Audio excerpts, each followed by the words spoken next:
¿Qué tal amigos? ¿Cómo están ustedes? Qué gusto me da estar con ustedes aquí nuevamente en su curso Lo que no te contaron de Jesús, que hoy tiene la clase número 11, el viaje a Roma.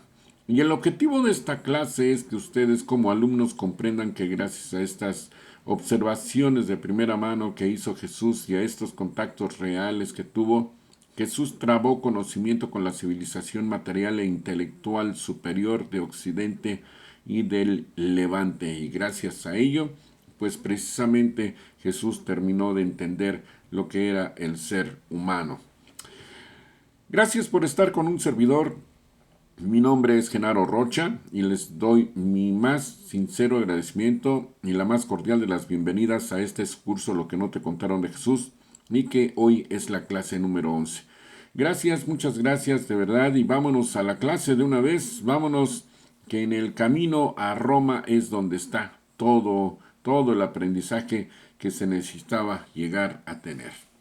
El viaje por el mundo romano consumió la mayor parte del año 28 y todo el año 29 de la vida de Jesús aquí en nuestro planeta.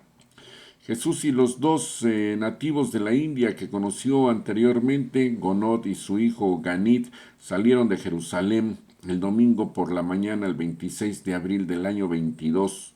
Hasta tenemos la fecha exacta.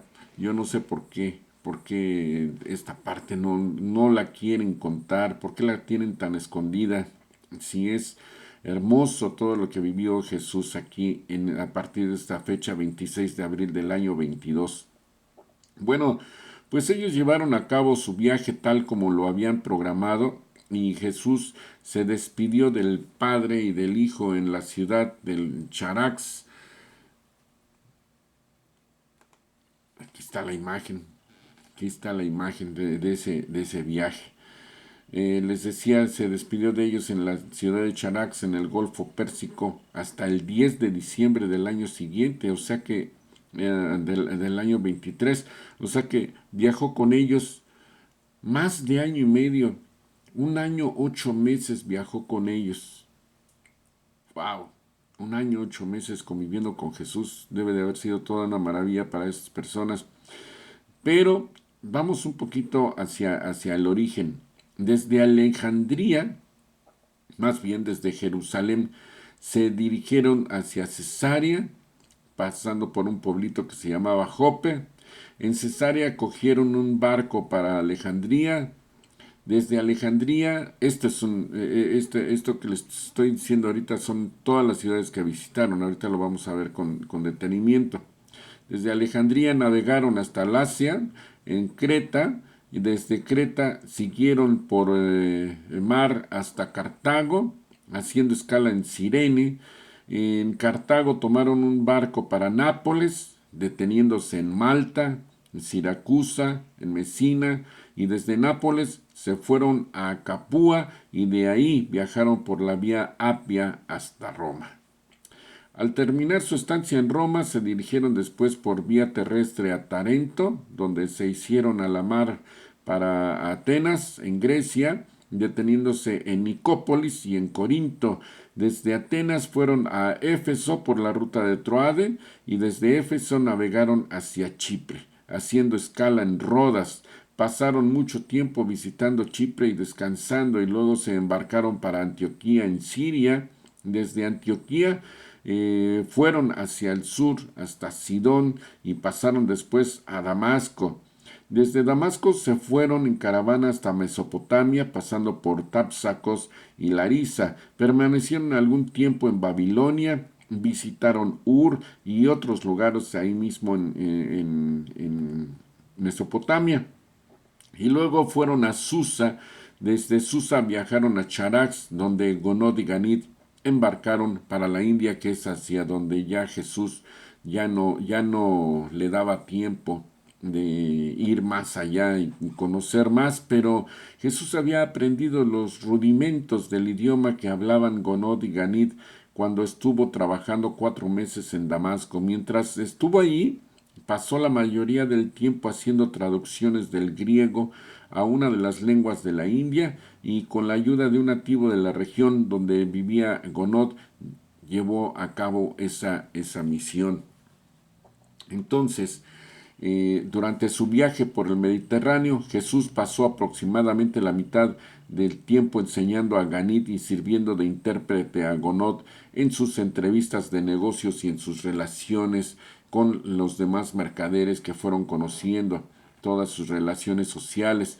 El resto del día, cada uno de los días que estuvieron ahí, lo tuvo a su disposición y entonces lo dedicaba a entablar esos estrechos contactos personales con sus semejantes, esas íntimas relaciones con los mortales de este mundo que tanto caracterizaron sus actividades de estos años inmediatamente anteriores a su ministerio público.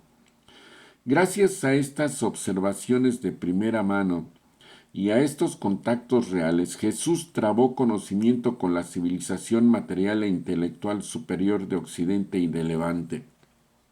Entonces, miren, aquí está una de las primeras ciudades que empezó a conocer Jesús ya al inicio de su viaje, aunque Cesarea todavía está ahí en la región de lo que ahora es el Líbano. Esta es Cesarea. Cesarea todavía existe como tal y sigue existiendo se puede decir, dique de protección hacia el puerto. Sigue existiendo. Bueno, entonces les decía que gracias a estas observaciones de primera mano y a estos contactos reales que Jesús trabó conocimiento con la civilización material e intelectual superior de Occidente y de Levante, de Gonod y de su brillante hijo aprendió mucho sobre la civilización y la cultura de la India, de China, porque Gonod, que era ciudadano de la India, había hecho 3 grandes viajes al imperio de la raza amarilla. Entonces los conoció, no fue hasta China, pero los conoció. ¿Por qué? Porque había una gran cantidad de comerciantes chinos allá en Mesopotamia y las 2 ciudades que estaban más allá de Mesopotamia. Y pues el joven Ganit aprendió mucho de Jesús también durante esta larga e íntima asociación. Llegaron a tenerse un gran afecto mutuo y el padre del muchacho trató muchas veces de persuadir a Jesús para que los acompañara hasta la India, pero él siempre declinó la invitación alegando la necesidad de regresar con su familia a Palestina. En un pueblito que se llama Jope dio un discurso sobre de Jonás. Entonces, durante su estancia en Jope, Jesús conoció a Gadia, un intérprete filisteo que trabajaba para unos curtidores llamados Simón y algunos amigos. Los agentes de Gonod en Mesopotamia habían hecho muchos negocios con este Simón. Por eso Gonod y su hijo deseaban visitarlo camino de Cesarea. Mientras permanecieron en Jope, que es un pueblito que está intermedio entre, ¿cómo se llama? Entre Nazaret y Cesarea, Jesús y Gadia se hicieron buenos amigos. El joven filisteo era un buscador de la verdad. Jesús era un dador de la verdad. Él era la verdad para esa generación en nuestro planeta. Cuando un gran buscador y un gran dador de la verdad se encuentran, se produce una gran iluminación liberadora surgida de la experiencia de la nueva verdad. Entonces, un día, después de la cena, Jesús y el joven filisteo paseaban por la orilla del mar y Gadia, sin saber que éste escribía de Damasco. Estaba tan bien versado en las tradiciones hebreas, mostró a Jesús el lugar donde Jonás supuestamente había embarcado para su funesto viaje a Tarsis. Cuando concluyó sus comentarios, hizo a Jesús la pregunta siguiente: ¿tú crees que el gran pez se tragó realmente a Jonás? Jesús percibió que la vida del joven había estado enormemente influida por esta tradición y que sus reflexiones al respecto le habían inculcado la locura de intentar huir del deber. Este es el faro de Alejandría. Faro de Alejandría. Este faro ya lo encontraron, estaba en el fondo del mar. Después de un terremoto y un tsunami, el faro se rompió la característica principal, y encontraron esta característica precisamente ahí en el fondo del mar. Es una puerta gigantesca. La encontraron el marco, ya los midieron, por computadora los armaron y efectivamente el faro de Alejandría tiene este aspecto. Lo curioso de todo esto es que este faro, al menos en el marco de la puerta que encontraron, el marco estaba hecho de una sola pieza también, y también tenía cualquier cantidad de peso. Le están calculando que tenía como 50 toneladas de peso el marco de la puerta, porque era de granito puro, y la puerta es una puerta gigantesca que es de madera, pero madera de cedro libanés, que no se deshace, no se desintegra, aún estando debajo del agua salada. En la puerta de este faro, la verdad está increíble. Y el resto de la construcción, pues encontraron los pedazos, los midieron, los metieron en la computadora, y por un programa especial ya reconstruyeron el faro. Y es una construcción increíblemente alta para esa época, porque el faro en sí alcanzaba la altura de un edificio de 30 pisos. 30 pisos. ¿Se pueden ustedes imaginar? En aquel entonces un edificio de 30 pisos era la construcción más alta que había, porque superaba por un muy poco, pero superaba a la pirámide de Keops, que se supone que es la construcción más alta de la antigüedad. Pues no, el faro era más alto. Ya lo encontraron, ya lo reconstruyeron, y bueno, pero estábamos hablando de Jesús. Lo que pasa es que les voy a ir pasando las fotografías de los lugares a donde se dirigió Jesús en este viaje. Les voy a ir pasando las fotografías de cómo eran los lugares a donde fue Jesús en su tiempo, no como son ahora. Bueno, algunas desgraciadamente no hay la imagen de cómo eran en su tiempo, pero puse las fotografías de las ruinas. Entonces vamos a ir viendo poco a poco los lugares a donde verdaderamente fue Jesús. Bueno, estábamos hablando acerca de que este muchacho pues estaba así como que entre azul y medias noches, y que si le hacía caso o no le hacía caso a esa historia de Jonás. Entonces, por lo tanto, Jesús no dijo nada que pudiera destruir repentinamente las motivaciones fundamentales que guiaban a Gadia en su vida práctica. En respuesta a la pregunta, Jesús dijo: amigo mío, todos somos Jonás, con una vida que vivir de acuerdo con la voluntad de Dios. Cada vez que tratamos de esquivar el deber de la vida diaria para ir en busca de tentaciones lejanas, nos ponemos inmediatamente bajo el dominio de influencias que no están dirigidas por los poderes de la verdad ni por las fuerzas de la rectitud. Huir del deber es sacrificar la verdad. Evadirse del servicio de la luz y la vida solo puede llevar a esos conflictos angustiosos con las temibles ballenas del egoísmo, que al final conducen a las tinieblas y a la muerte, a menos que esos Jonases que han abandonado a Dios deseen, incluso estando en lo más profundo de la desesperación, volver su corazón hacia la búsqueda de Dios y su bondad. Cuando estas almas desalentadas buscan sinceramente a Dios, con hambre de verdad y sed de rectitud, no hay nada que pueda retenerlas por más tiempo en cautiverio. Por muy profundos que sean los abismos donde puedan haber caído, cuando buscan la luz de todo corazón, el Espíritu del Señor Dios de los cielos los libera de sus cadenas. Las tribulaciones de la vida los arrojan a la tierra firme de las nuevas oportunidades para un servicio renovado y una vida más sabia. Gadía sintió muy conmovido por la enseñanza de Jesús. Siguieron conversando a la orilla del mar hasta muy entrada la noche, y antes de regresar a sus alojamientos, rezaron juntos el uno por el otro. Este mismo Gadía escuchó las predicaciones posteriores de Pedro. Se convirtió en un profundo creyente de Jesús en Nazaret, y tuvo una muy memorable controversia con Pedro. Esto en casa de Dorcas. Gadía también contribuyó mucho a que Simón, el rico mercader de cuero, se decidiera a abrazar el cristianismo. Esto ya después de que Jesús verdaderamente había trascendido, ya había cumplido con toda su misión, pero eso ya fue años después. Miren, esta es Creta. Esta construcción sí es de aquel entonces. Ahí al fondo vemos un barco mercante de esos grandotes que hay hoy. Pero este pequeño embarcadero que está aquí, con este fuerte, ese sí existía ahí en Creta cuando lo visitó Jesús. Este sí es de aquel entonces.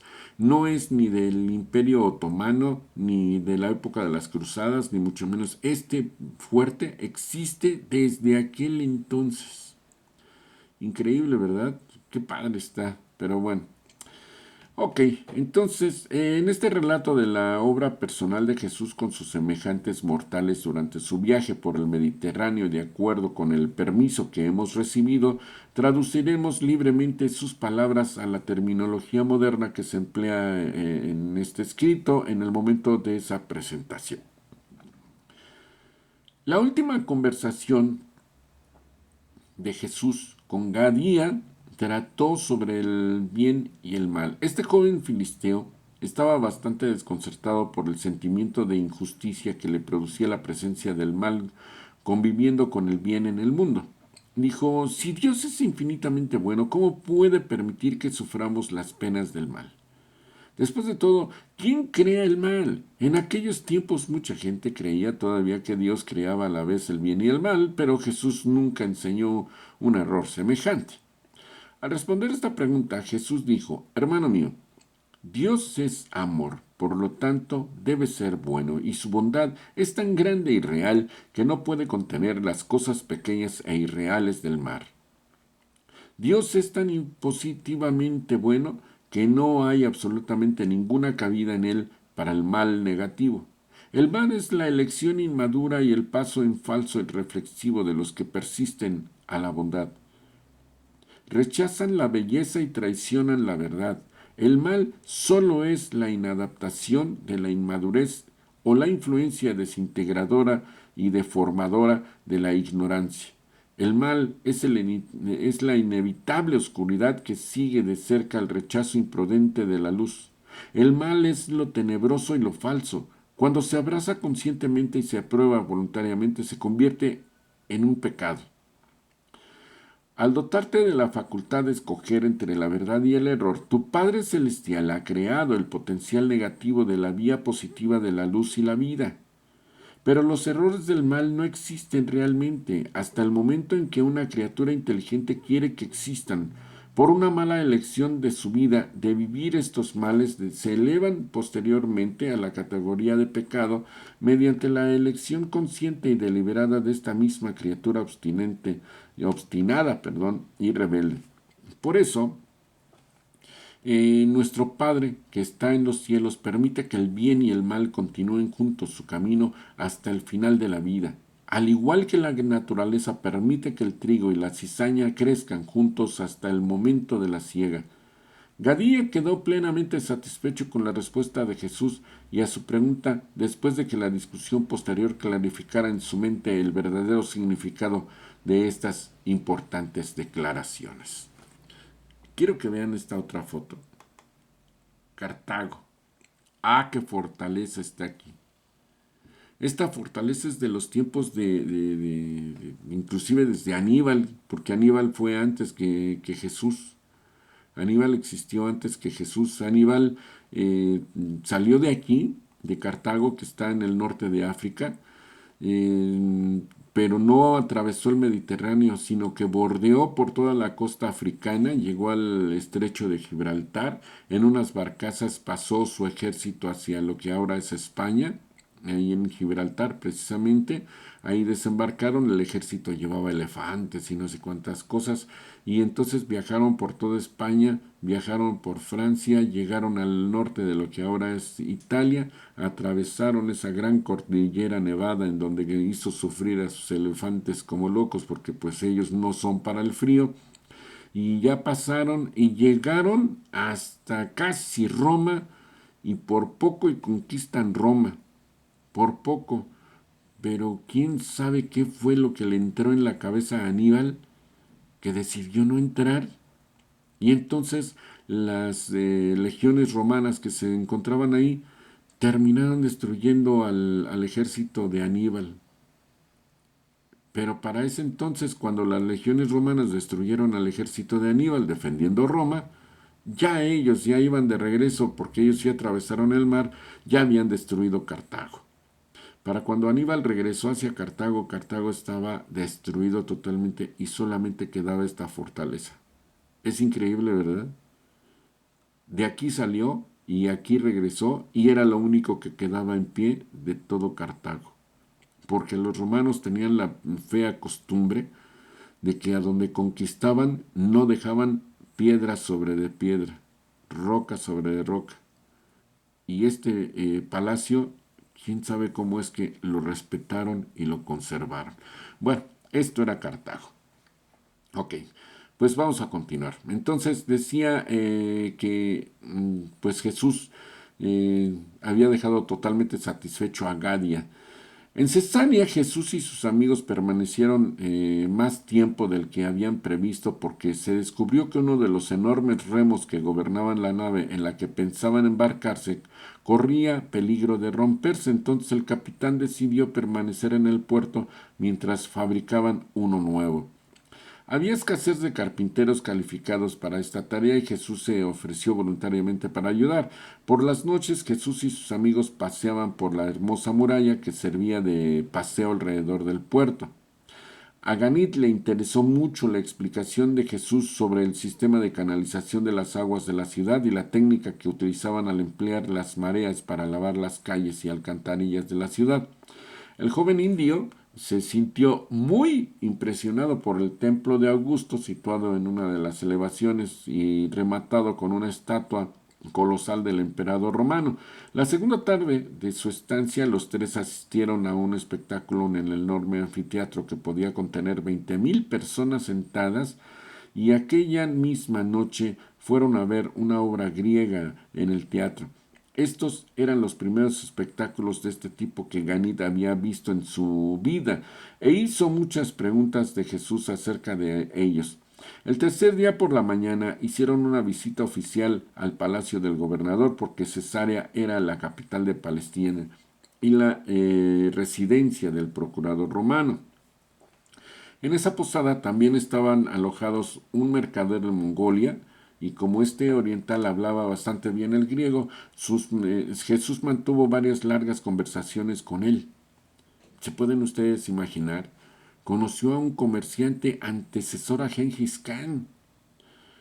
Este hombre se quedó muy impresionado con la filosofía de vida de Jesús y no olvidó nunca sus sabias palabras sobre la manera de vivir la vida celestial en la tierra, sometiéndose diariamente a la voluntad del Padre Celestial. Este mercader era taoísta y por ello se había convertido en un firme creyente de la doctrina de una deidad universal, aunque para el Tao la deidad universal en sí no tiene nombre. Tanto esta filosofía que enseñó Confucio como algunos otros que también, aunque ustedes no lo crean, ¿sí?, estudiaron precisamente ahí, en el Medio Oriente. ¿Por qué este comerciante mongol estaba ahí en Cesarea? Porque así como había llegado él, muchos otros orientales habían llegado ahí porque habían acudido precisamente a la escuela de Melquisedec hacía muchos cientos de años antes. Y de ahí, de la escuela de Melquisedec, salieron precisamente los filósofos como Confucio, que fueron a China e implementaron el Tao. Por eso se llaman taoístas, son seguidores del Tao. Y hablaremos la siguiente clase acerca de todas las religiones que conoció Jesús, que todavía existen hoy en día, ¿eh? Pero bueno, va a estar bastante interesante esa clase. Bueno, entonces les decía que al regresar a Mongolia empezó a enseñar estas verdades avanzadas a sus vecinos y a sus asociados en los negocios, y como resultado directo de estas actividades, Su hijo mayor decidió hacerse sacerdote taoísta. Durante toda su vida este joven ejerció una gran influencia en favor de la verdad avanzada. Fue sucedido en esta vía por un hijo y un nieto que también se consagraron fielmente a la doctrina de Dios único, el soberano supremo del cielo. Nunca le dieron nombre, jamás le pusieron nombre, pero eran seguidores de la deidad única. Aunque la rama oriental de la iglesia cristiana primitiva, que tenía su centro en Filadelfia, permaneció más bien a las enseñanzas de Jesús que la hermandad de Jerusalén, es lamentable que no hubiera nadie como Pedro que fuera a China o como Pablo que viajó a la India, donde el terreno espiritual era entonces tan favorable para plantar la semilla del nuevo evangelio del reino. Estas mismas enseñanzas de Jesús, tal como las sostenían los filadelfianos, hubiera suscitado en las mentes de los pueblos asiáticos espiritualmente hambrientos el mismo interés inmediato y efectivo que las predicaciones de Pedro y Pablo suscitaron en Occidente, ya cuando Pablo se regresó de aquel entonces y empezó su viaje también igual por toda Turquía y después por Grecia y pues terminó en Roma y pues ahí terminó. Bueno, un día uno de los jóvenes que trabajaban con Jesús en el remo del timón se mostró muy interesado por las palabras que este último dejó caer de vez en cuando mientras trabajaban en el astillero. Cuando Jesús sugirió que el Padre que está en los cielos se interesaba por el bienestar de sus hijos en la tierra, este joven griego llamado Anaxando dijo, si los dioses se interesan por mí, entonces ¿por qué no quitan al capataz cruel e injusto que dirige este taller? Se quedó sorprendido cuando Jesús replicó, puesto que conoces los caminos de la bondad y valoras la justicia, tal vez los dioses han puesto a este hombre equivocado cerca de ti para que puedas implementar o puedas guiarlo por ese camino mejor. Quizás tú eres la sal que puede hacer a este hermano más agradable para todos los demás. Es decir, si no has perdido tu sabor, tal como están las cosas, este hombre es tu amo porque sus malos procedimientos te influyen desfavorablemente. ¿Por qué no afirmar tu dominio sobre el mal mediante el poder de la bondad, convirtiéndote así en el amo de todas las relaciones entre ustedes dos? Puedo predecir que el bien que hay en ti podría vencer al mal que hay en él si le dieras una oportunidad honrada y vivificante. En el transcurso de la existencia mortal no hay aventura más apasionante que la alegría de asociarse en la vida material con la energía espiritual, y la verdad divina es una de las luchas victoriosas contra el error y el mal. Es una experiencia maravillosa y transformadora la de convertirse en el canal viviente de la luz espiritual para los mortales que permanecen en las tinieblas espirituales. Si estás más favorecido por la verdad que este hombre, su necesidad debería de ser un desafío para ti. Seguramente no serás un cobarde, capaz de permanecer en la orilla del mar mirando cómo perece un compañero que no sabe nadar. ¿Cuánto más valiosa es el alma de este hombre que se debate en las tinieblas comparada con su cuerpo que se ahoga en el mar? Anaxando se sintió profundamente conmovido por las palabras de Jesús.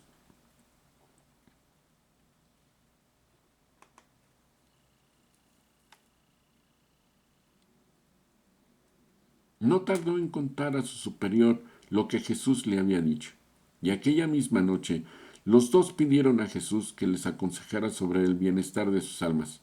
Mucho más tarde, después de haberse proclamado en Cesarea el mensaje cristiano, estos dos hombres, uno griego y el otro romano, creyeron en la predicación de Felipe y se convirtieron en miembros influyentes de la iglesia fundada por él. Posteriormente, este joven griego fue nombrado intendente de un centurión romano llamado Cornelio, que se hizo creyente a través del ministerio de Pedro. Anaxando continuó aportando la luz a los que estaban en las tinieblas hasta la época en que Pablo fue encarcelado en Cesarea. Pereció accidentalmente mientras socorría a los heridos y moribundos durante la gran masacre en la que murieron 20,000 judíos. Por esta época, Pero antes de continuar, esta es Malta. Esta construcción que vemos aquí no es de la época de Jesús, esta construcción es bizantina. Malta es una isla que está muy asociada con el crecimiento primero de lo que fue el Imperio Romano. Obviamente aquí habitaron primero los griegos, después llegaron los romanos, después pues pasaron los años, llegó el islamismo, apareció el Imperio Otomano, etc. Malta ha pasado por muchísimas manos y hay una gran cultura aquí en esta isla. Es increíble, de verdad, es increíble, está preciosa. Y esta iglesia que vemos aquí es de la época del Imperio Bizantino. Bueno, sigamos adelante. Entonces, aquella tarde Jesús y Ganit habían disfrutado jugando con un perro pastor muy inteligente y Ganit quiso saber si el perro tenía alma, si tenía voluntad. En respuesta a sus preguntas, Jesús dijo, el perro tiene una mente que puede conocer al hombre material, su dueño, pero no puede conocer a Dios, que es espíritu. Así pues, el perro no posee una naturaleza espiritual y no puede disfrutar de una experiencia espiritual. El perro puede tener una voluntad derivada de la naturaleza y acrecentada por el adiestramiento, pero este poder de la mente no es una fuerza espiritual, ni tampoco es comparable con la voluntad humana, porque es reflexiva. No es el resultado de la discriminación de los significados superiores y mortales de la elección de los seres vivos. Valores espirituales y eternos. La posesión de estos poderes de discriminación espiritual y de elección de la verdad es la que convierte al hombre mortal en un ser mortal, en una criatura dotada de los atributos de la responsabilidad espiritual y del potencial de la supervivencia eterna. Jesús siguió explicando que la ausencia de estos poderes mentales en los animales es lo que hace imposible que para siempre que el mundo animal pueda desarrollar un lenguaje en el tiempo o experimentar algo equivalente a la supervivencia de la personalidad en la eternidad. Como consecuencia de la lección de este día, Ganit no creyó nunca más en la transmigración de las almas humanas a los cuerpos de los animales, que esa es una de las grandes creencias que tienen precisamente en la religión budista, que una persona cuando trasciende en la reencarnación puede llegar a quedar dentro del cuerpo de un animal. Eso es imposible y esto fue aclarado precisamente por Jesús desde aquel entonces. Al día siguiente, Ganit discutió de todo esto con su padre y en respuesta a una pregunta de Gonod, Jesús explicó que las voluntades humanas que se dedican exclusivamente a tomar decisiones temporales relacionadas con los problemas materiales de la existencia animal están condenadas a perecer con el tiempo. Las que toman decisiones morales sinceras y efectúan elecciones espirituales incondicionales se identifican así progresivamente con el espíritu interior y divino y se van transformando cada vez más en valores de supervivencia eterna, una progresión sin fin de servicio divino. Oigan, tenemos aquí esta imagen. Esta imagen es increíble. Esta es Roma. Esta es una explanada que se encontraba en Roma.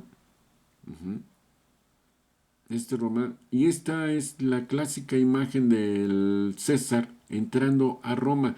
Acá en esta parte está la escalinata hacia lo que era el Senado,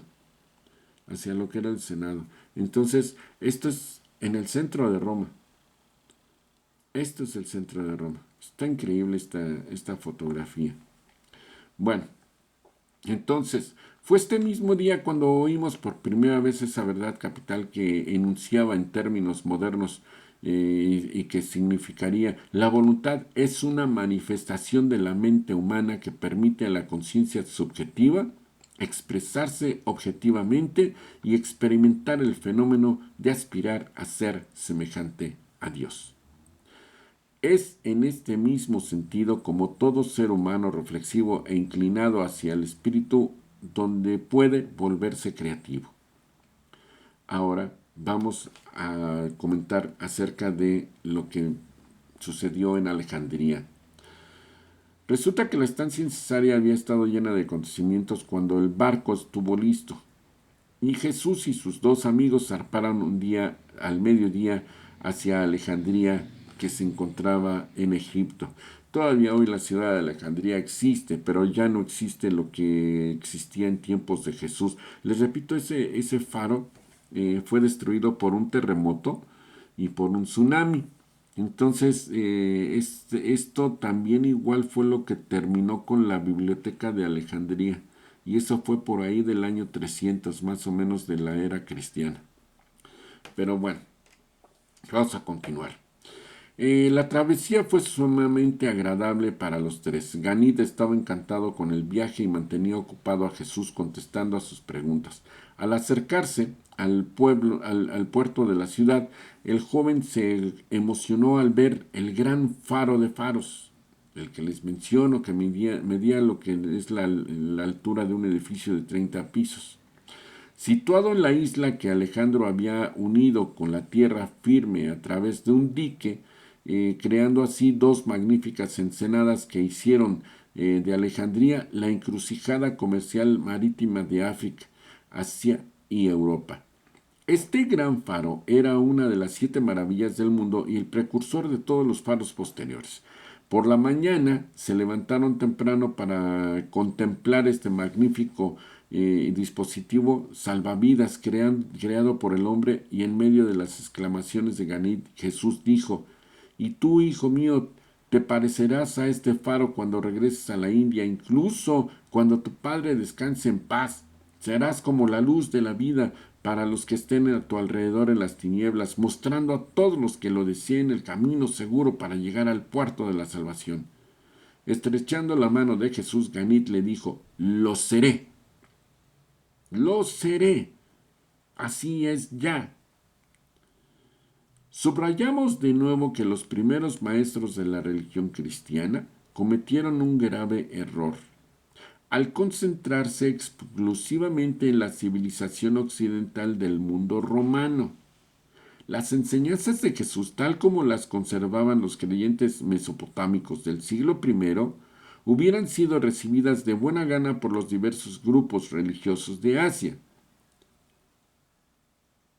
Pero a las 4 horas de desembarcar ya estaban instalados cerca del extremo oriental de la gran avenida de 30 metros de ancho y 8 kilómetros de largo, que llegaba hasta los límites occidentales de esta ciudad de 1 millón de habitantes. Después de echar una primera ojeada a las principales atracciones de la ciudad, a la universidad, museo, la biblioteca, el mausoleo real de Alejandro, el palacio, el templo de Neptuno, el teatro y el gimnasio.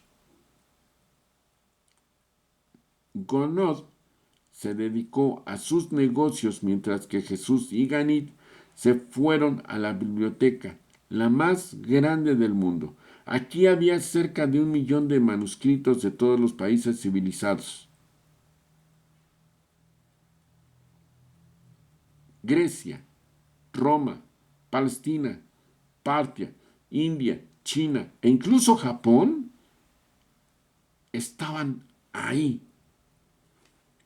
Estaban ahí, en esa iglesia, en esa biblioteca.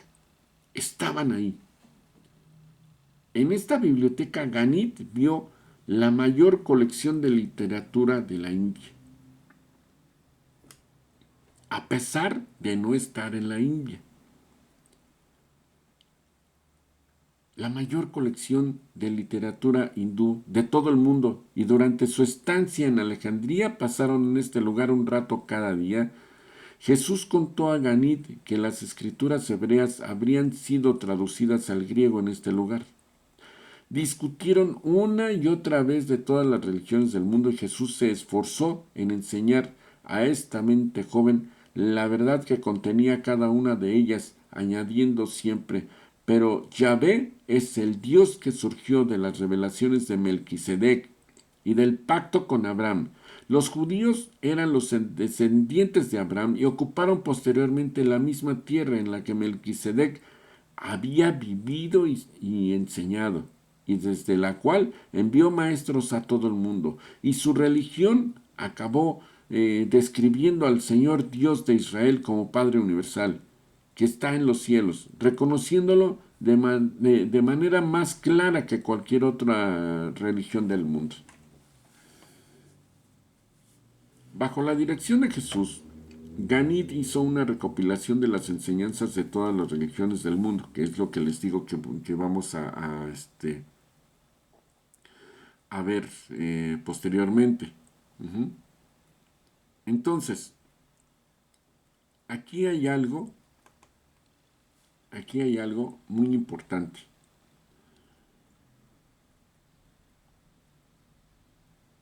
Después de muchas discusiones, Jesús y Ganit decidieron que los romanos no tenían ningún verdadero Dios en su religión.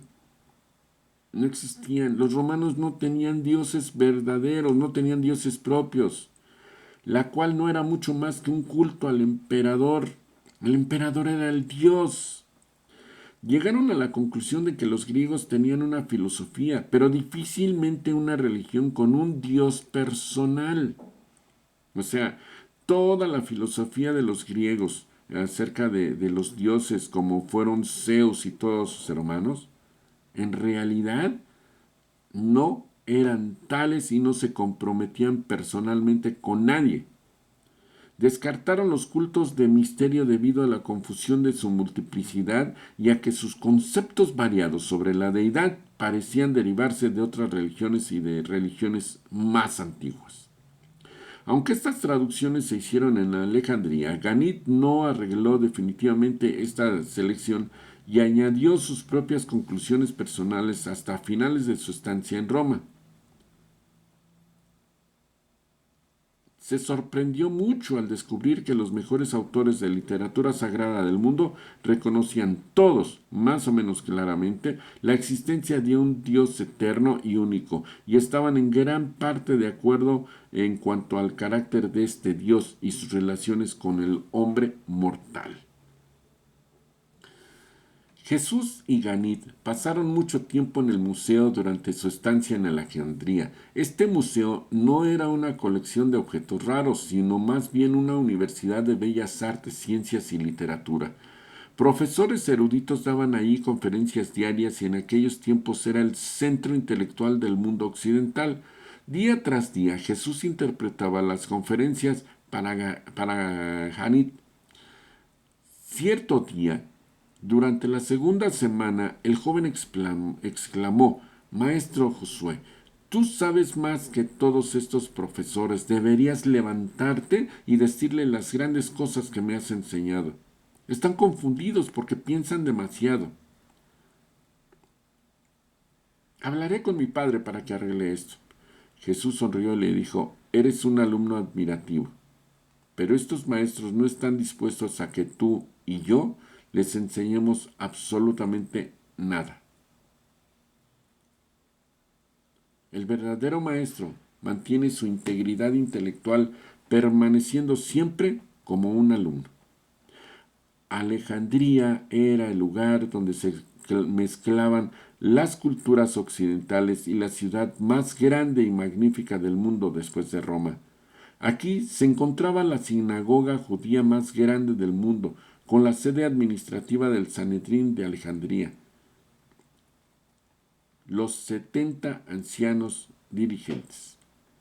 Entre las muchas personas con quienes Gonot hizo transacciones mercantiles, había cierto banquero judío llamado Alejandro, cuyo hermano Filón era un famoso filósofo religioso de la época. Filón había emprendido la tarea elogiable, pero extremadamente difícil de armonizar la filosofía griega con la teología hebrea. Ganid y Jesús conversaron mucho sobre las enseñanzas de Filón y esperaban asistir a algunas de sus conferencias, pero durante toda su estancia en Alejandría este famoso judío helenista estuvo enfermo de la cama.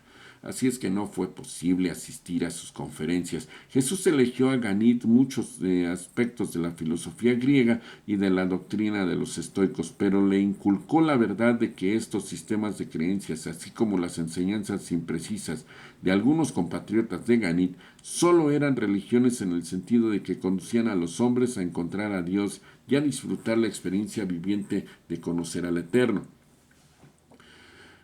Entonces, pues se dio un discurso, el discurso de la realidad. Oigan, pero esta construcción aquí que les estoy enseñando ya es un tanto adelantado a lo que estamos diciendo, sí, pero fíjense que aquí está Atenas. Esto es Atenas.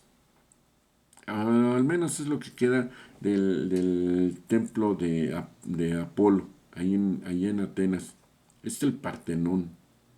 Ujú. Es el Partenón. Pero quiero llamar su atención en esto. Vean estas rocas que funcionan como una especie de muros, ¿sí? Estas están hechas de pequeños ladrillos, o sea, como cualquier otro muro. Pero resulta que las rocas sobre las que están asentados y construidos estos muros, que sirven como, ¿cómo les diré? Como cimiento, igual que las rocas sobre las que está construido el Partenón, son rocas largas que cada una de esas rocas pesa entre 25 y 30 toneladas. Otra vez lo mismo. ¿Cómo le hicieron para sacar esas rocas de las minas? Son de granito. ¿Cómo le hicieron para transportarlas y cómo le hicieron para colocarlas y sobre todo de ponerlas en un cierto nivel que de no ser porque en la época del Imperio Otomano los turcos utilizaron el Partenón como un polvorín que sufrió un accidente que explotó destruyéndolo, el Partenón estaría completo. Todo el Partenón estaría completo. Esta era una de las grandes construcciones y sigue siendo una de las construcciones más hermosas que puede haber de toda la historia. Esto es Corinto. Esta imagen no es una fotografía en sí, esto es una expresión artística acerca de lo que era Corinto. Corinto se encuentra también ahí en Grecia. Pero este era Corinto, y si pueden ustedes ver la gran plaza que era el mercado central de Corinto, era increíble la cantidad de mercaderes, caravanas y gente que vivía ahí del comercio, porque Corinto era un lugar a donde llegaban también igual como en Cesarea, como en todas las grandes ciudades donde había puertos, puertos mercantes, ¿sí? Tenía un gran comercio y esta ciudad creció mucho y es una de las ciudades que más respetaron inclusive también los romanos. Esta ciudad está en Grecia, obviamente era griega, ¿sí? Y es una de las ciudades que más respetaron los romanos porque lejos de destruirla, pues la impulsaron más porque esta ciudad se convirtió en un gran mercado, en un gran atrayente de impuestos y eran grandes ingresos para las arcas romanas. Y Éfeso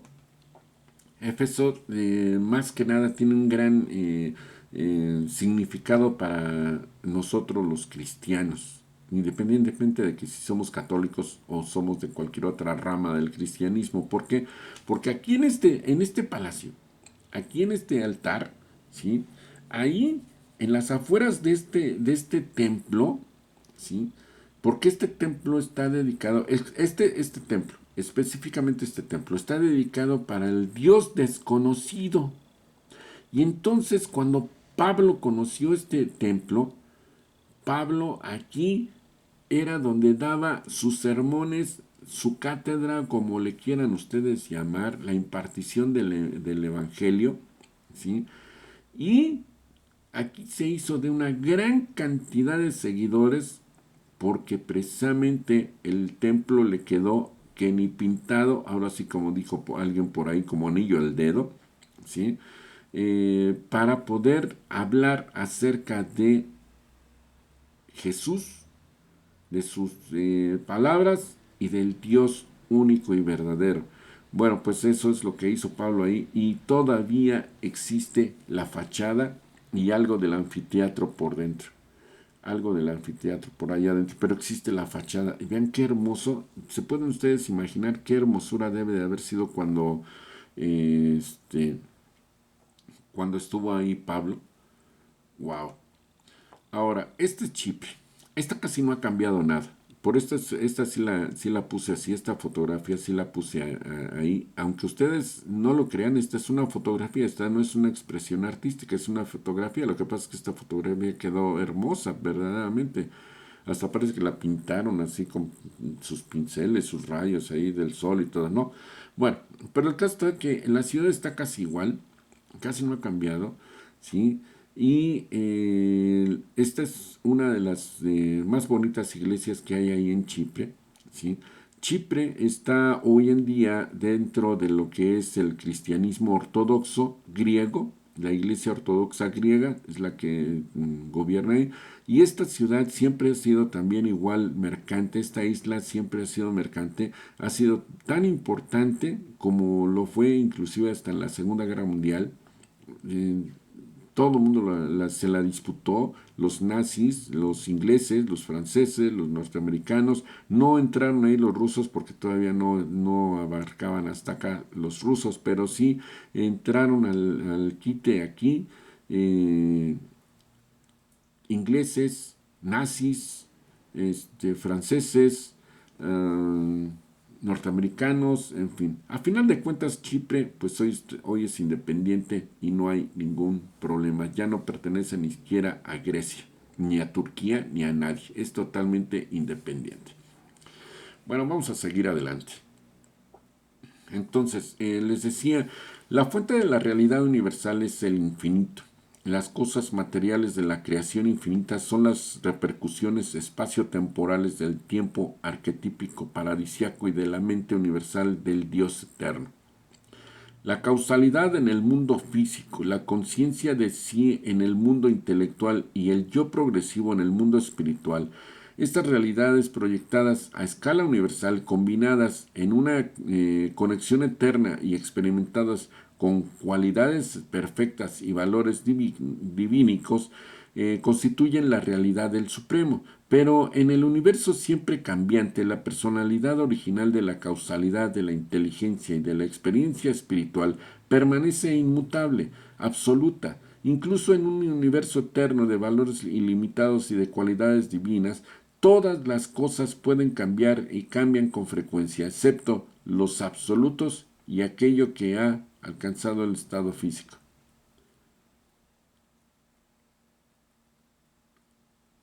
El contenido intelectual o la identidad espiritual que sean absolutos. El nivel más alto que pueden alcanzar las criaturas finitas es el reconocimiento del Padre Universal y el conocimiento del Supremo.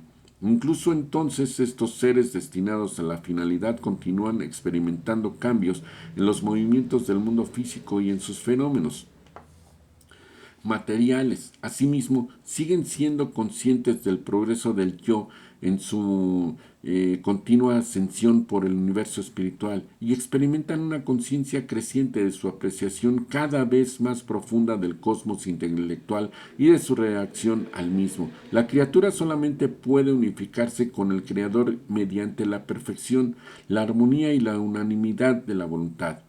Este estado de divinidad solo se puede alcanzar y mantener si la criatura continúa viviendo en el tiempo y en la eternidad, conformando constantemente su voluntad personal finita a la voluntad divina del Creador. El deseo de hacer la voluntad del Padre siempre ha supremo en el alma y debe de dominar la mente de un hijo ascendente de Dios. Un tuerto nunca podría percibir la profundidad de una perspectiva. De la misma manera, los científicos materialistas tuertos, a los místicos y alegoristas espirituales tuertos tampoco pueden tener una visión correcta, ni pueden comprender adecuadamente las verdades profundidades de la realidad universal. Todos los valores auténticos de la experiencia de la creación están ocultos en la profundidad del reconocimiento. Una causación desprovista de mente no puede transformar los rudimentos y los simples en elementos refinados y complejos. La experiencia sin el espíritu tampoco puede hacer que las mentes materiales de los mortales del tiempo se conviertan en caracteres divinos de supervivencia eterna. El único atributo del universo que caracteriza tan exclusivamente a la deidad infinita es la perpetua donación creativa de la personalidad, que puede sobrevivir alcanzando progresivamente a la deidad.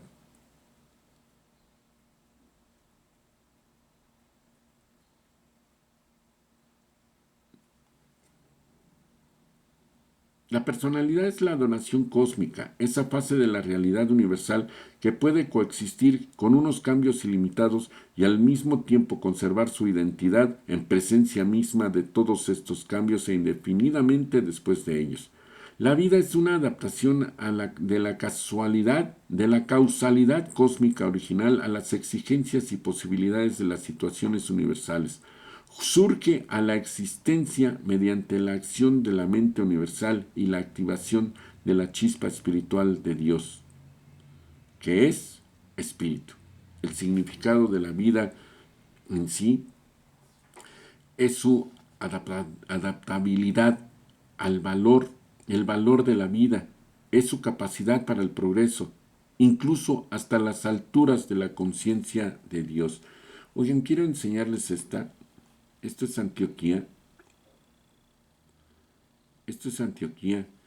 Estas son unas ruinas de la avenida principal que había ahí en Antioquía cuando pasó Pablo por ahí, cuando pasó Jesús originalmente, ¿sí? Y pues esto es lo que queda de aquel entonces. Este es uno de los lugares que les decía que desgraciadamente no ha quedado piedra sobre de piedra, pero es que lo que pasa es que aquí en Antioquía sí se han pasado de tueste a lo largo de la historia, perdón que hable así, pero es que sí se han pasado a lo largo de la historia todos los ejércitos que han pasado por aquí. Todos los ejércitos, porque por aquí, al menos en el tiempo de Jesús, pues, estaban los romanos. Después, pues llegaron tribus de muy diversas partes de Anatolia, lo que hoy es Turquía, ¿sí? Llegaron tribus, destruyeron, conquistaron, en fin, y esto es lo que queda precisamente de esa gran ciudad, de la gran ciudad que había ahí, en Antioquía, cuando Jesús visitó este lugar. Esto es todo lo que queda. Bueno, continuemos adelante. La mala adaptación de la vida autoconsciente al universo produce la desarmonía cósmica. Si la voluntad de la personalidad diverge definitivamente de la tendencia de los universos, termina en el aislamiento intelectual, en la segregación de la personalidad. La pérdida del piloto espiritual interior sobreviene con el cese espiritual de la existencia. Así pues, la vida inteligente y progresiva es en sí misma y por sí misma una prueba incontrovertible de la existencia de un universo intencional que expresa la voluntad de un creador divino.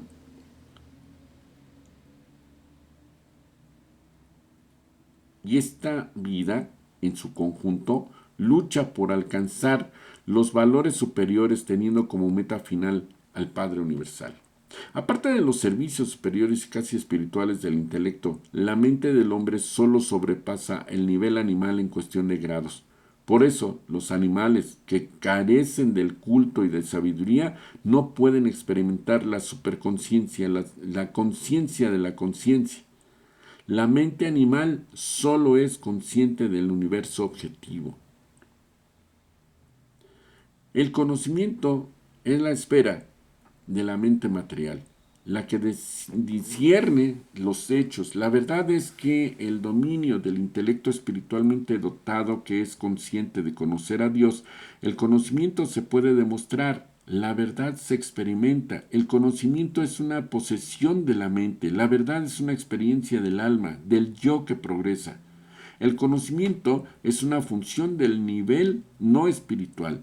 La verdad es una fase del nivel mental espiritual de los universos. La división de la mente material percibe un mundo de conocimiento basado en hechos. La visión del intelecto espiritualizado discierne de un mundo de valores verdaderos. Estos dos puntos de vista sincronizados y armonizados revelan el mundo de la realidad y en el cual la sabiduría interpreta los fenómenos del universo en términos de experiencia personal progresiva. El error, el mal, es la conciencia de la imperfección, las características de la imperfección o los hechos de la mala adaptación. Todo esto que les estoy mencionando, son las enseñanzas que les dio Jesús a estos dos seres, a este señor y a su hijo, a su hijo Ganit. Bueno, antes de continuar, esto es Damasco.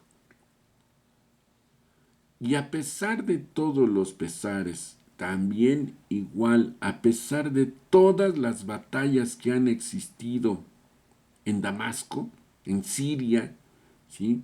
Esta era la imagen de la puerta de entrada a la ciudad. Obviamente, hoy la ciudad, Damasco, está destruida. Así como la están viendo ustedes en este momento, esta fotografía es histórica, porque esto fue destruido por los salvajes de esta agrupación que se hacen llamar ISIS, que tienen una guerra ahí en Siria ya de más de 10 años, que han ido destruyendo todo vestigio arqueológico y de historia porque lo consideran una herejía, una ofensa al Islam. Dios de mi vida, de verdad, ¿cómo puede gobernar la ignorancia? Caray. Y lo que voy a poner a continuación, esta otra. Esto es Mesopotamia. Este es un sigurat. Esto era el gran sigurat de Babilonia. Era. Porque estos mismos señores, allá en Irak, ya lo destruyeron. Lo dinamitaron. Esta fotografía también es histórica. Porque aquí tienen ustedes algo que vivió durante miles de años, sobrevivió a grandes batallas, a grandes conquistadores, pero no sobrevivió a la idea de unos locos, de unos fanáticos. Qué desgracia, de verdad que qué desgracia. En fin, bueno, ahora esto está en Ur, es casi idéntico. Es casi idéntico. Recuerden que las dos fueron construidas por babilonios. Este sigurat todavía sobrevive hoy en día porque Dios es grande. De verdad, porque Dios es grande, porque Dios quiso conservarlo. Este sí existe todavía. Este sigurat ahí en la ciudad de Ur todavía existe. Caray, de verdad qué tristeza. Bueno, ok, sigamos adelante. Entonces les decía, la posibilidad de cometer errores es inherente a la adquisición de la sabiduría, el plan según el cual se progresa desde lo parcial y temporal a lo completo y eterno, desde lo relativo e imperfecto a lo definitivo y perfeccionado. El error es la sombra del estado incompleto relativo que necesariamente debe de proyectarse en medio del camino universal ascendente del hombre hacia la perfección del paraíso. El error, el mal, no es una peculiaridad real del universo. es simple y sencillamente la observación de una relatividad en las relaciones entre la imperfección y lo finito, incompleto, y los niveles ascendentes del supremo y el último. Aunque Jesús expuso todo esto al joven en el lenguaje más apropiado para su comprensión, así como ahora Connie Méndez nos dice, con palabras de a centavo, Ganit tenía los párpados pesados al final de la explicación y pronto cayó presa del sueño. A la mañana siguiente se levantaron temprano para subir a bordo del barco con rumbo al Asia, en la isla de Creta. Pero antes de embarcarse, el muchacho aún tenía que hacer más preguntas sobre el mal, a las cuales Jesús respondió. El mal es un concepto de la relatividad. Surge al observarse las imperfecciones que aparecen en la sombra proyectada por un universo finito de todas las cosas y de seres. Cuando este cosmos oscurece la luz viviente de la expresión universal de las realidades eternas del uno infinito. El mal potencial es inherente al estado innecesariamente incompleto de la revelación de Dios como expresión, la limitada por el espacio-tiempo, de la infinidad y de la eternidad. El hecho de lo parciales en presencia de lo completo constituye la relatividad de la realidad. Crea la necesidad de escoger intelectualmente y establece unos niveles de valores en nuestra capacidad para reconocer y responder al espíritu. El concepto incompleto y finito de la mente temporal ilimitada y de la criatura posee el infinito en sí mismo y por sí mismo, el mal potencial, pero el error cada vez mayor de no efectuar injustificadamente una rectificación espiritual razonable de estas desarmonías intelectuales e insuficiencias espirituales originalmente inherentes equivale a cometer el mal efectivo. Todos los conceptos estáticos y muertos son potencialmente malos. La sombra finita de la verdad relativa y viviente está en continuo movimiento. Los conceptos estáticos retrasan invariablemente la ciencia, la política, la sociedad y la religión. Los conceptos estáticos pueden representar cierto conocimiento, pero les falta sabiduría y están desprovistos de verdad. Sin embargo, no permiten que el concepto de la relatividad les desoriente, tanto que no puedan reconocer la coordinación del universo bajo la dirección de la mente cósmica y su control estabilizado mediante la energía y el espíritu del Supremo. Perdón. Oigan, esto es Babilonia. Esto es Babilonia. Babilonia era así, con estas murallas, era así también en los tiempos de Jesús. Estas murallas existían desde Ciro, emperador persa, que liberó a los hebreos, los mandó de regreso a Jerusalén, ¿sí? Y estas grandes murallas las construyó él alrededor de la ciudad.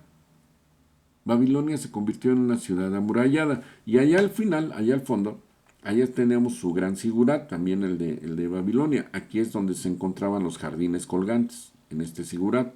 El sigurat todavía existe en los cimientos hoy en día. Todo esto ya no existe. Las murallas todavía las pueden ver en algunos lugares, algunas partes todavía completas, otras ya nada más son los cimientos. Es un gran tesoro arqueológico esta ciudad de Babilonia, pero también está corriendo un gran peligro porque también está metido ahí ISIS.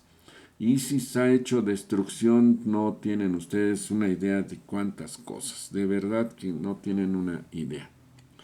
Bueno, al ir a Creta, los viajeros no tenían otra intención que la de distraerse, pasear por la isla y escalar las montañas. Los cretenses de esta época no disfrutaban de una reputación envidiable entre los pueblos vecinos. Sin embargo, Jesús y Ganit consiguieron que muchas almas realzaran sus niveles de pensamiento y de vida, estableciendo así las bases para la rápida adaptación de las enseñanzas evangélicas posteriores. Cuando llegaron los primeros predicadores de Jerusalén, Jesús amaba a estos cretenses a pesar de las duras palabras que Pablo pronunció más tarde sobre de ellos cuando envió a Tito a la isla para reorganizar sus iglesias. En la ladera de una montaña de Creta, Jesús tuvo su primera larga conversación con Gonod sobre la religión. El padre se quedó muy impresionado y dijo: no me extraña que el chico se crea todo lo que le dices, pero yo no sabía que tuvieran una religión así en Jerusalén, y mucho menos en Damasco. Fue durante la estancia en esta isla cuando Gonod propuso por primera vez a Jesús que fueran con ellos a la India, y Ganid estuvo encantado con la idea de que Jesús pudiera aceptar este arreglo.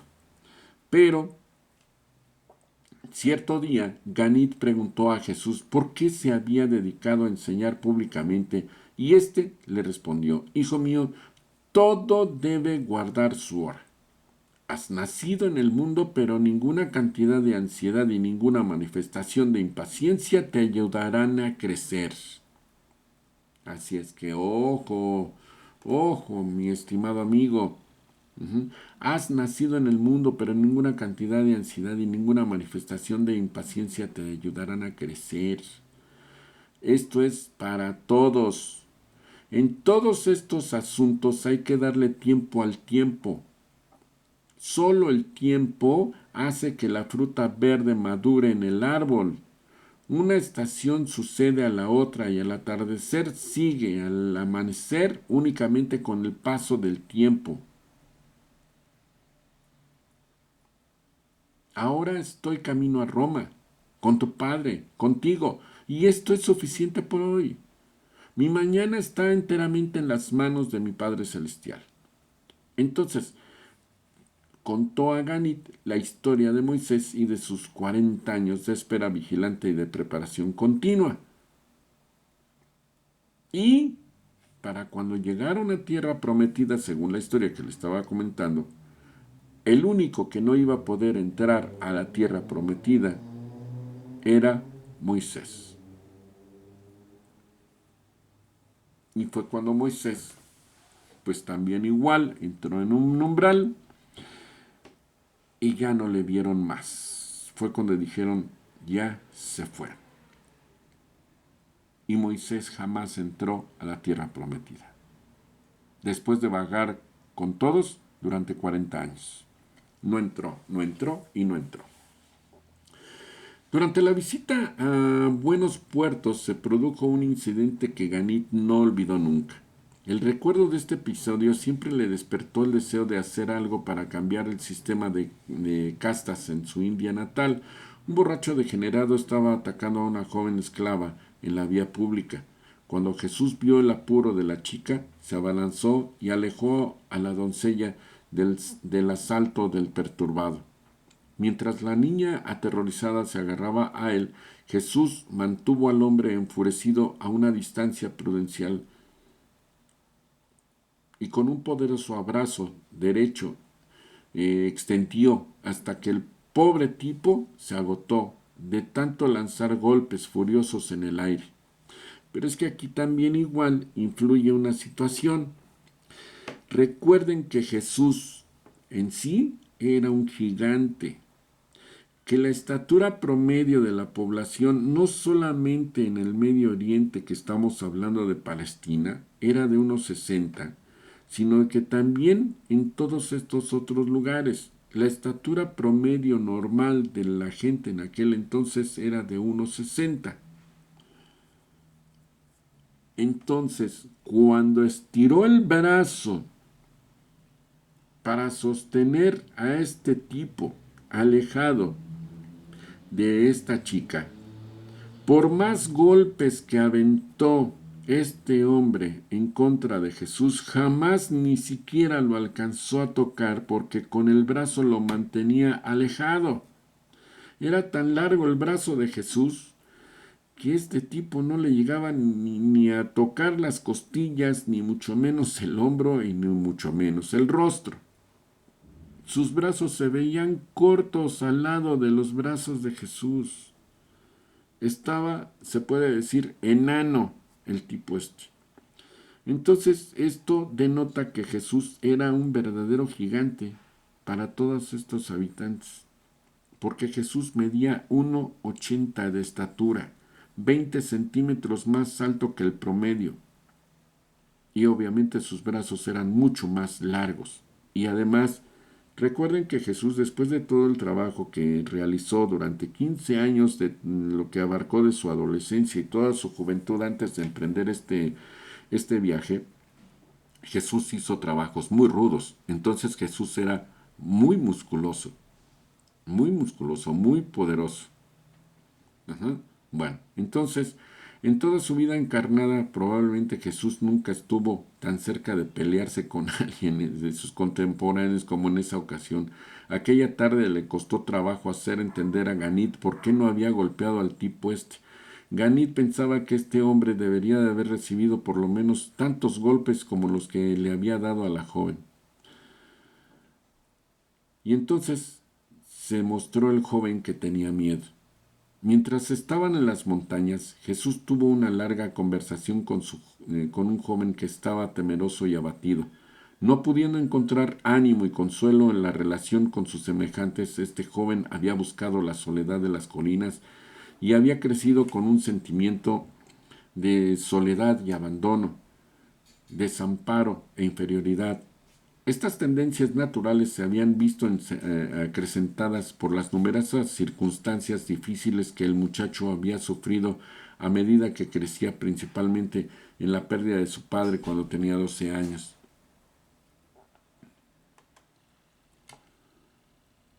Al encontrarse con él, Jesús le dijo: «Saludos, amigo mío, ¿por qué estás tan triste en un día tan hermoso? Si ha sucedido algo que te aflija, quizá pueda ayudarte de alguna manera. En todo caso, es para mí un placer ofrecerte mis servicios». El joven estaba poco dispuesto a hablar, por lo que Jesús intentó de otra manera de acercarse a su alma, diciendo: «Comprendo que subas a estos montes para huir de la gente, pero eso es natural que no quieras conversar conmigo, pero me gustaría saber si te son familiares estas colinas. ¿Conoces la dirección de estos senderos? ¿Y podrías quizás indicarme cuál es el mejor camino para ir a Fénix?». El joven conocía muy bien aquellas montañas y se interesó tanto en mostrar a Jesús el camino de Fénix que dibujó en la tierra todos los senderos explicándolos con todo detalle. Pero se quedó sorprendido y lleno de curiosidad cuando Jesús, después de decirle adiós y de hacer como el que se iba, se volvió repentinamente hacia él diciendo: «Sé muy bien que deseas quedarte a solas con tu desconsuelo, pero no sería ni amable ni justo por mi parte recibir de ti una ayuda tan generosa para encontrar el mejor camino para llegar a Fénix y luego alejarme despreocupadamente sin hacer el menor esfuerzo por responder a tu petición de ayuda y orientación, para encontrar el mejor camino hacia el destino que buscas en tu corazón mientras permaneces aquí en la ladera de la montaña. Al igual que tú conoces muy bien los senderos que conducen a Fénix, por haberlos recorrido muchas veces, yo conozco bien el camino de la ciudad de tus esperanzas frustradas y de tus ambiciones contrariadas. Y puesto que me has pedido ayuda, no te decepcionaré». El joven se quedó prácticamente atónito y apenas logró balbucear: «Pero si no te he pedido nada». Entonces Jesús, poniéndole suavemente la mano en el hombro, le dijo: «No, hijo, no con palabras, pero apelaste a mi corazón y con tu mirada anhelante, hijo mío. Para el que ama a sus semejantes hay una elocuente petición de ayuda en tu actitud de desaliento y de desesperación. Siéntate a mi lado mientras te hablo de los senderos del servicio y de los caminos de la felicidad que conducen desde las penas del yo a las alegrías de las actividades efectuosas en la fraternidad de los hombres y en el servicio de Dios en el cielo». En aquel momento el joven sentía muchos deseos de hablar con Jesús, y se arrodilló a sus pies suplicándole que lo ayudara, que le mostrara el camino para escapar de su mundo de penas y fracasos personales. Jesús le dijo: «Amigo mío, levántate, ponte de pie como un hombre. Puedes estar rodeado de enemigos mezquinos y muchos obstáculos pueden retrasar tu marcha, pero las cosas importantes y reales de este mundo y del universo están de tu parte. El sol sale para todos, pero las cosas importantes y reales de este mundo, ¿sí?, todas las mañanas para saludarte exactamente igual que lo hacen para el hombre más poderoso y próspero de la tierra, lo hacen. Mira, tienes un cuerpo fuerte y musculoso, poderoso. Tus facultades físicas son superiores inclusive a las mías, mucho más a la media de todos los demás. Por supuesto, todo eso no sirve prácticamente para nada mientras te quedes aquí sentado en la ladera de la montaña lamentándote de tus desgracias, reales o imaginarias. Pero podrías hacer grandes cosas con tu cuerpo si quieres apresurarte hacia los lugares donde hay grandes cosas por hacer. Tratas de huir y tú no, tu yo infeliz, pero eso no es posible. Tú y los problemas de tu vida son reales, no puedes huir de ellos mientras estés vivo. Pero mira, además tu mente es clara y capaz. Tu cuerpo robusto tiene una mente inteligente que lo dirige. Pon tu mente a trabajar para resolver tus problemas. Enseña a tu intelecto a trabajar para ti. No te dejes dominar por el miedo como un animal sin discernimiento. Tu mente debería ser tu valiente aliada en la resolución de los problemas de tu vida, en lugar de ser tú como lo has sido, su abyecto esclavo atemorizado y el siervo de la depresión de la derrota. Pero lo más valioso de todo, tu verdadero potencial de realización, es el espíritu que vive dentro de ti. Él estimulará a cadenas del miedo. Él las destruirá, estimulará e inspirará tu mente para que se controle a sí misma y active a tu cuerpo si deseas liberarlo. Así permitirás que tu naturaleza espiritual comience a liberarse de todos los males de la indolencia, gracias a la presencia y el poder de la fe viviente. Verás entonces cómo esta fe vencerá tu miedo a los hombres mediante la presencia irresistible de ese nuevo y predominante amor por tus semejantes. De pronto llenará tu alma hasta rebosar porque en tu corazón habrá nacido la conciencia de que eres un hijo de Dios. En este día, hijo mío, has de nacer de nuevo, restablecido como un hombre de fe, de valor y de servicio consagrado a los hombres por amor a Dios. Cuando te hayas reajustado hacia la vida dentro de ti mismo, también te habrás reajustado con el universo. Habrás nacido de nuevo, nacido del Espíritu, y en adelante toda tu vida será una consecución victoriosa. Los problemas no te fortificarán. Las decepciones te espolearán. Las dificultades serán un desafío y los obstáculos un estímulo. Levántate, joven. Di adiós a la vida de temores serviles y de huidas cobardes. Regresa rápidamente a tu deber y vive tu vida en la carne como un hijo de Dios, como un mortal dedicado al servicio ennoblecedor del hombre en la tierra y destinado al magnífico y perpetuo servicio de Dios en la eternidad. Este joven llamado Fortunato se convirtió más tarde en el joven de los cristianos de Creta y en el íntimo asociado de Tito en sus esfuerzos por elevar a los creyentes cretenses. Los viajeros estaban realmente descansados y dispuestos cuando un buen día, a mediodía, se prepararon para zarpar hacia Cartago, en el norte de África, deteniéndose 2 días en Cirene. Es aquí donde Jesús y Ganit prestaron sus servicios y auxilios a un muchacho llamado Rufo, que había resultado herido al desplomarse una carreta de bueyes cargada. Lo llevaron a la casa de su madre y en cuanto su padre Simón jamás podía imaginar que el hombre cuya cruz llevaría más tarde por orden de un soldado romano era el mismo extranjero que en otro tiempo había socorrido a su hijo. Increíble, ¿verdad? ¿Sí? Increíble que este señor Simón sea el que ayudó posteriormente a Jesús cuando ya estaba en su martirio. Ya en Cartago, Jesús dio un discurso sobre el tiempo y el espacio.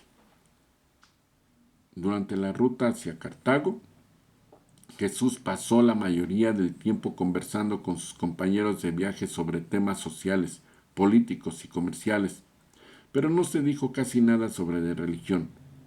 Por primera vez, Gonod y Ganit descubrieron que Jesús era un buen narrador y lo mantuvieron ocupado contando anécdotas de sus primeros años de vida en Galilea. También se enteraron de que se había criado en Galilea y no en Jerusalén ni en Damasco. Ganit había notado que la mayoría de las personas que habían encontrado por casualidad se sentían atraídas por Jesús y por ello preguntó que tenía uno que hacer para ganar amigos. Su maestro le dijo: interésate por los semejantes, aprende a amarlos y vigila la oportunidad de hacer algo por ellos que estás seguro que desean. Luego citó el antiguo proverbio judío: un hombre que quiere tener amigos debe mostrarse amistoso. En Cartago, Jesús tuvo una larga conversación memorable con un sacerdote mitriaco sobre la inmortalidad, el tiempo y la eternidad. Este persa se había educado en Alejandría y deseaba realmente aprender de Jesús. En respuesta a sus numerosas preguntas y traducido a terminología moderna, Jesús dijo en sustancia lo siguiente: el tiempo es la corriente de los acontecimientos temporales que fluyen percibidos por la conciencia de la criatura. El tiempo es un nombre que se ha dado al orden en que suceden los acontecimientos, que permite reconocerlos y separarlos. El universo del espacio es un fenómeno relacionado con el tiempo actuando y es observado desde cualquier posición interior fuera de la morada fija del paraíso. El movimiento del tiempo solo se revela en relación con algo que no se mueve en el espacio como un fenómeno del tiempo. En el universo de universos, el paraíso y sus deidades trascienden tanto el tiempo como el espacio en los mundos habitados. La personalidad humana, habitada y orientada por el espíritu del Padre paradisiaco, es la única realidad reaccionada con lo físico que puede trascender la secuencia material y los acontecimientos temporales.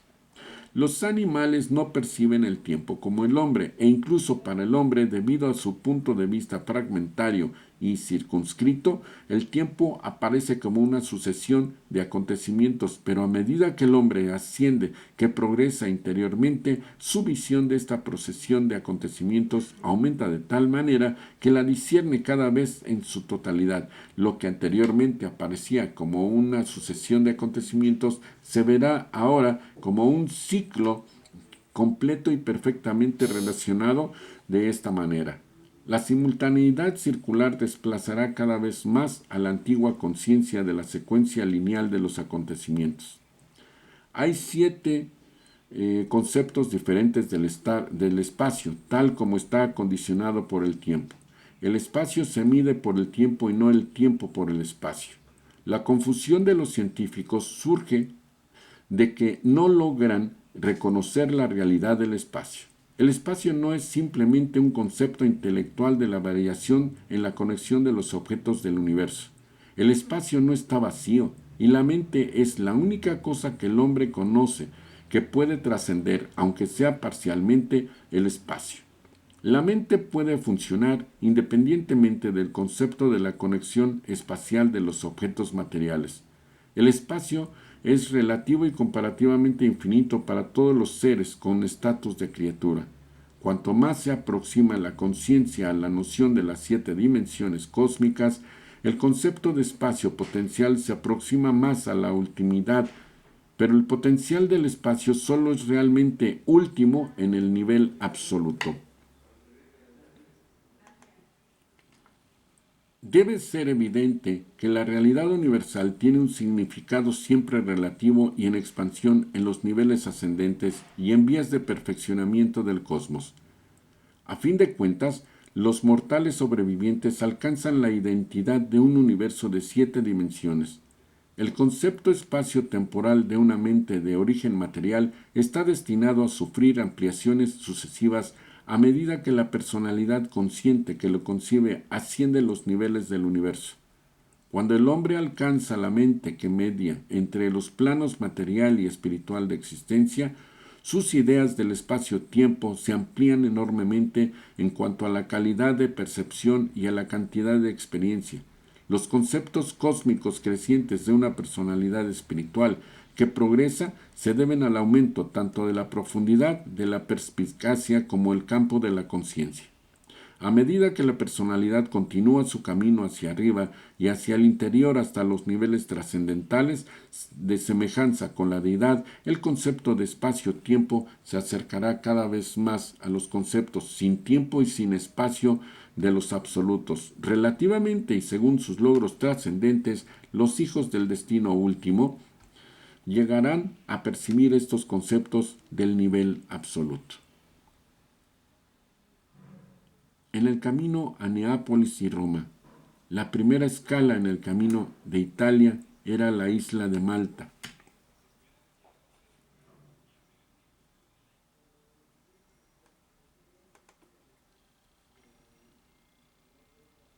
Jesús tuvo aquí una larga conversación con un joven abatido y desanimado llamado Claudo.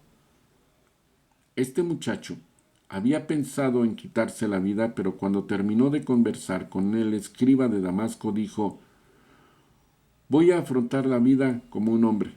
Basta ya de hacer el cobarde. Voy a volver con mi gente y empezar de nuevo. Poco tiempo después se convirtió en un predicador entusiasta de los cínicos y más tarde aún se unió a Pedro para proclamar el cristianismo en Roma y en Nápoles. Después de la muerte de Pedro fue a España a predicar el Evangelio, pero no supo nunca el hombre que lo había inspirado en Malta era el mismo Jesús, a quien posteriormente proclamó como libertador del mundo. En Siracusa pasaron una semana completa. El acontecimiento más notable de esta escala fue la rehabilitación de Esdras, el judío descarriado, que tenía la taberna donde Jesús y sus compañeros se habían hospedado.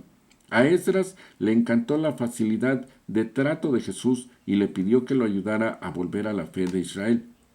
Expresó su desesperación diciendo: quiero ser un verdadero hijo de Abraham, pero no consigo encontrar a Dios. Jesús le dijo: si quieres realmente encontrar a Dios, ese deseo es en sí mismo la prueba de que ya lo has encontrado. Tu problema no es que no conoces a Dios. ¿Acaso no has leído en el profeta Jeremías que buscarás y me encontrarás cuando me busques con todo tu corazón? Y además, ¿no dice también este mismo profeta: te daré un corazón para que conozcas que yo soy el Señor? Y tú permanecerás a mi pueblo, y yo seré tu Dios. ¿Y no has leído también en las Escrituras donde dice: Él mira a los hombres, y si alguno dijera he pecado y he pervertido lo que era justo, y no me ha aprovechado, entonces a Dios liberará las tinieblas del alma de ese hombre y verá la luz? Entonces Esdras encontró a Dios para satisfacción de su alma. Posteriormente, en asociación con un próspero prosélito griego, este judío construyó la primera iglesia cristiana de Siracusa. En Mesina se detuvieron un solo día, pero lo suficiente como para cambiar la vida de un muchacho.